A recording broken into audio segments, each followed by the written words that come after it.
ቤት ያጠብኩበት ሀቄ ነው። ሽንት ቤት ያጠብኩበት ሀቄ ነው። ጉልበት ያለው አሁን ማን ይሰማሽ? ማን ይሰማሽ? ደባሰራሽ ሽንት ቤት እቃው ሚከ አይላሂላህ የኢትዮጵያ ሕዝብ ይፍረድ። የኢትዮጵያ ሕዝብ ይፍረድ። ይሰሩት ስራ አላህ ይፍረድ።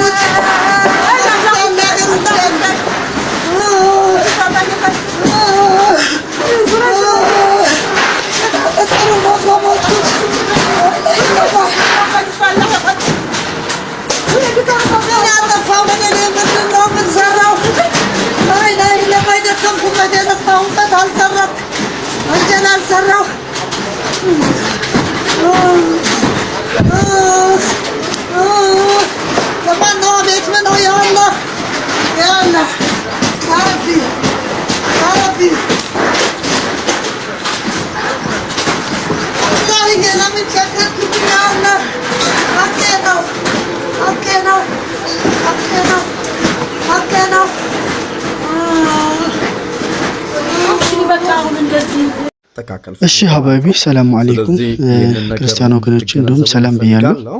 እቺ ወላሂ እቺ እህታችን እኔ እንደ አንጀቴን የበላችሁ በስደት ተንከራታ ሙሉ ጉልበቷን ቤቱ ላይ ሰውታ እንደዚህ ደግሞ ህገወጥ ነው ቤትሽ ብለው አፈረሱባት። ተመልከቱ የሚሰራው ስራ።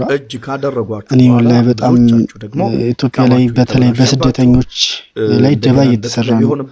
እንደው መንግስት በተለይ የመዳም ቅመሞች ቤት እንደው ቢፈርስ እንኳን ካሳ እንኳን ቢሰጣቸው ጥሩ ነው ብዬ አስባለሁ።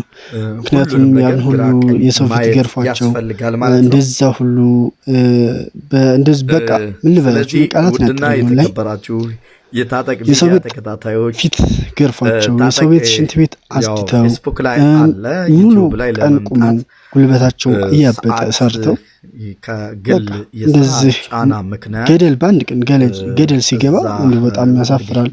ኢትዮጵያ ህግ አይነት እንደሆነ አላውቅም እና እንደው ባካችሁ ህገወጥ ቤት የምትሰሩ ልጆች አሁን የሰራችሁን ሰርታችኋል። የሰራችሁን መሸጥ እንደዚህ በቃ ፎይ ብላችሁ የምትሉበት በቃ ህጋዊ ነው። ቢፈርስ እንኳን እንደው ካሳ የሚሰጣችሁ ትንሽ ደግፍ የሚያደርግ ካሳ ይሰጣችሁ በዚያራ የነበረ እንደው ላይ ህገወጥ ቤት ምን አይነት ኪሳራ እየተደረገ እንደሆነ እናንተም ብዙ ጊዜ እየተነገራችሁ ነው። እቺ ልጅ እንኳን ፊት ላይ ሰርታ ነው እንደምታዩት 6 ዓመት የሰራበት ቤት ነው የሚመለከተው። 6 ዓመት ለፍታ ከዛሬ ጀምሮ ግን ከከፊሎቻችሁ የምትወጡ የሚበላሽባችሁ ያሳዝናል። አላህ በወጣ ይተካሽ። ጉልበትሽን እንደዚህ ቤት ላይ አፈሰሽ ጀምሮ ሲስተሙ እንግዲህ አላህ ጉልበትሽን ይተካልሽ እህቴ። ምንም ማድረግ አንችልም። ኢንሻአላህ ደግሞ ህዝብ አይቶት በደንብ አይቶት ቻሌንጅ ምናምን ተሰጥቶ የምትደግፍ ይሆናል ብዬ አስባለሁ። ቲክቶክ ላይ በደንብ ተሰራጭቷል ነገር እና ምንድነው ማለት ፈልገው ይሄንን የምትሰሩ ህገወጥ የምትሰሩ ልጆች አንድ ማድረግ ያለባችሁ አሁን ላይ መሸጥ ነው። ሽጣችሁ እንደው ህገወጡ ቤት ሙሉ ሽጣችሁ ቦታው ብትሰሩት ቦታውን ህጋዊ ቦታ ብትገዙ እያስባለሁ። ምክንያቱም እሱ እንኳን ቢፈርስባችሁ እንደ ቤቱ ድልፋታችሁ ባይሆን ትንሽ ካሳ ይሰጣችሁ ወይም ደግሞ የሆነ ያን እንኳን ቤታችሁን አታችሁ ለንግድ ቢሆን ካሳ ይሰጣችኋል። ግን ይሄ ሙሉ ነፃ ያፈራራት እቺ ልጅ ማለት ነው።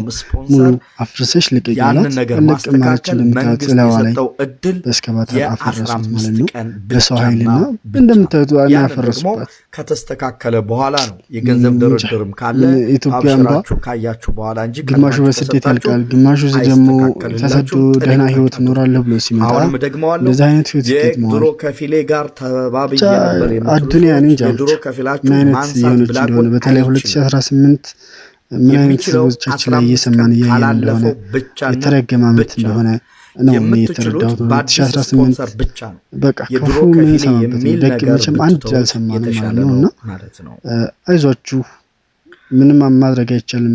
እቺ ልጅ ቲክቶክ ላይ የምታገኙ ልጆች አጽናኗት።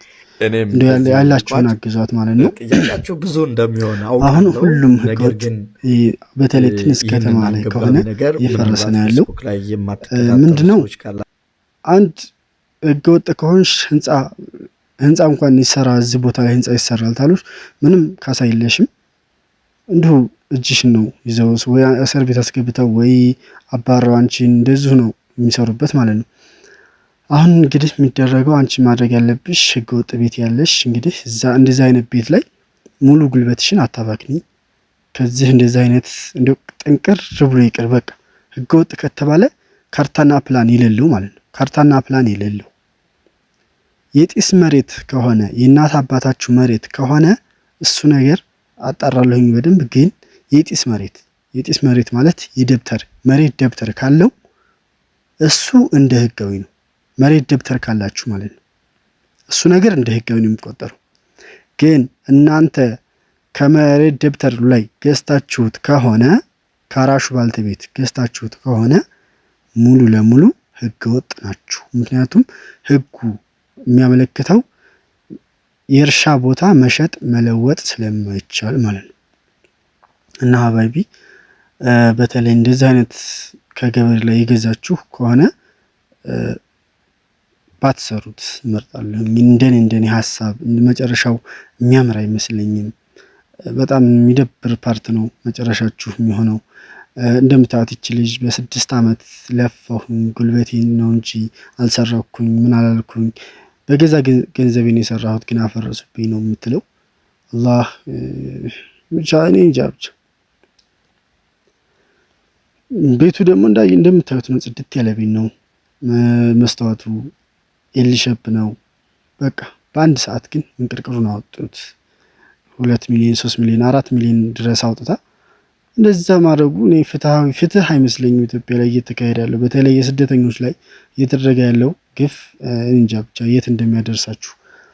እና ግን የመዳም ቅመሞች ቤት የምታፈርሱ እንደኛ ሀሳብ እንደ ህዝብ ጩኸት ይሄ አንድ ቀላል ዩቲዩብ አይደለም፣ ህዝብ ነው የሚያየው። ህዝቡ እንደው ሁሉም ተስማምቶበት ትንሽ ካሳ ህገወጥም ሆነ ምንም ሆነ ትንሽ ካሳ ቢሰጣቸው ብዬ አስባለሁ። ባዶ እጃቸውን ተባረሩ። ምክንያቱም መልሰው ለመስተዳደር ለራሱ ምንም አይነት ጉልበት አይኖራቸውም ማለት ነው። እና ብቻ አላህ እንደዚህ አይነት ነገር ይጠብቃችሁ። መልካም ጊዜ መልካም ቆይታ ሁላችሁ። ቀጣይ ቪዲዮ እስከምንገናኝ ድረስ መልካም ቆይታ። መልካም ሰላም።